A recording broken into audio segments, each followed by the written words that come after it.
మించిన వాడు దేవుడు నా జీవితాన్నే. కాబట్టి నా దేవుడు నా కోసం యోచించిన ఆలోచనలన్నీ రేపటిని గూర్చి మేలుకరమే కానీ కీడుకరం కాదు.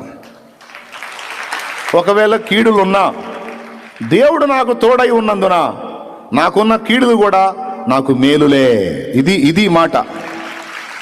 దేవుడు నాకు తోడై ఉన్నందున నాకున్న కీడులు కూడా నాకు మేలులే. ఎవరు చెప్తారు ఈ సాక్ష్యం? యోసేపు చెప్తాడు. ఏమండి? యెహోవా యోసేపునకు తోడై ఉండెను, అతని అన్నలు అతన్ని గుంటలో పడవేసిరి. ఇదేందండి? తోడై ఉంటే గుంటలో వేయకూడదు, సింహాసనం ఎక్కించాలా? ఇదేంది? తోడై ఉన్నాడు, నేనేమో గుంటలో పడ్డాడు. యెహోవా యోసేపునకు తోడై ఉండెను, అతని అన్నలు అతన్ని 20 తులాల వెండికి అమ్మి వేసిరి. యెహోవా యోసేపునకు తోడై ఉండెను, అతడు ఐగుప్తు దేశంలో బానిసగా అమ్మబడెను.